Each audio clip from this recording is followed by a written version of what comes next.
Our next speaker is someone who has been with Zahid Jamil and Company Chartered Accountants for almost about 50 years. I request everyone to give Sir Abbas a standing ovation, please. तालियां रुकनी नहीं चाहिए.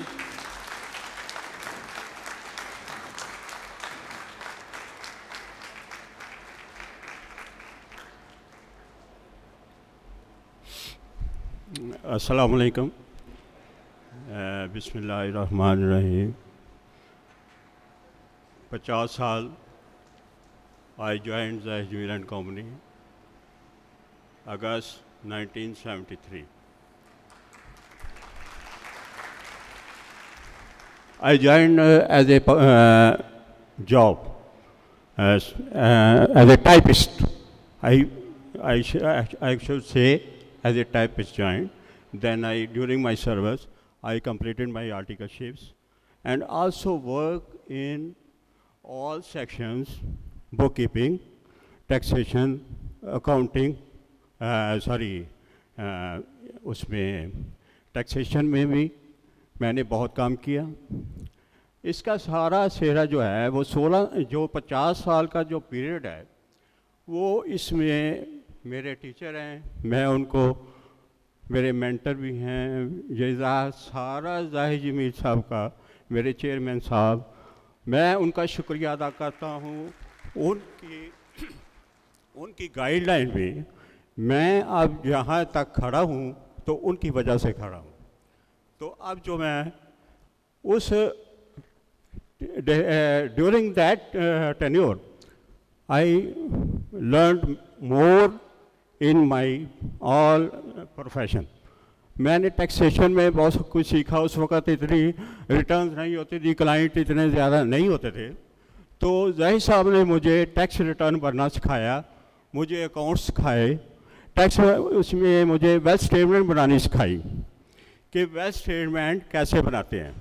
फिर उसका बना तो आप लेते हैं तो उसको रिकनसाइल कैसे करते हैं, वो सारी चीज़ें मुझे ज़ाहिद साहब ने बताई कि कैसे इसको रिकनसाइल करना है, कैश अकाउंट कैसे बनाना है इसको. दूसरा फिर मेरे पास जो है उसके बाद कॉरपोरेट आ गया.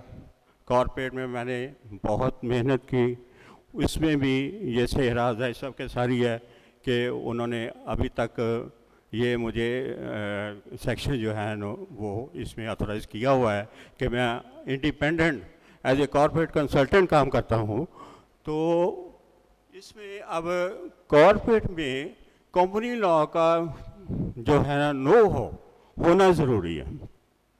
कंपनी लॉ अब जो है वो SCCP, ICAP और एक है हमारे ऑडिट ओवरसाइट बोर्ड, ये तीनों इंटरकनेक्टेड हो गए हैं. इसमें आप कंपनी लॉ पढ़ेंगे ना तो उसमें आपको प्रैक्टिस होनी चाहिए. जब आप कोई कंपनी लॉ पढ़ते हैं उस सेक्शन को आप पढ़ते हैं कि प्रैक्टिकल नॉलेज के मुताबिक ये इसको क्या करना है. अब यहाँ कई लोग हैं जो ये इनको मुझसे आके फॉर्म ए मांगते हैं या फॉर्म 29 मांगते हैं या वो पूछते हैं कि ये इसका शेयर कैपिटल इंक्रीज़ हुआ है. वो आपको पता होना चाहिए कि यार ये जो मैं फॉर्म लेके जा रहा हूँ अब्बास साहब से, इसका मतलब क्या है. आपको ऑडिट इंचार्ज ने बताया है, ऑडिट को सुपरवाइज़र ने बताया है कि इसका क्या है. फार्म 29 किसके लिए आता है, फार्म ए कैसे बनता है, ये किस लिए हम इसको फाइल में लगाते हैं.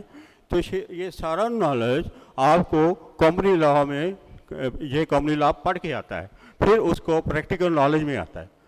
तो बहरहाल ये जितना भी है आपको सीखना चाहिए, कंपनी लॉ भी सीखना चाहिए. कॉर्पोरेट ये पाकिस्तान में या फैसलाबाद में अमूमन आप देख लें, जब आप फारुग होते हैं, जब आप चार्टर चीफ अकाउंटेंट बनते हैं या CFO कहीं अपॉइंटमेंट होती है तो उसमें वो CFO को ही कॉर्पोरेट का काम करना पड़ता है, उसी को ही फॉर्म ए वगैरह उसी को फाइल करना पड़ता है.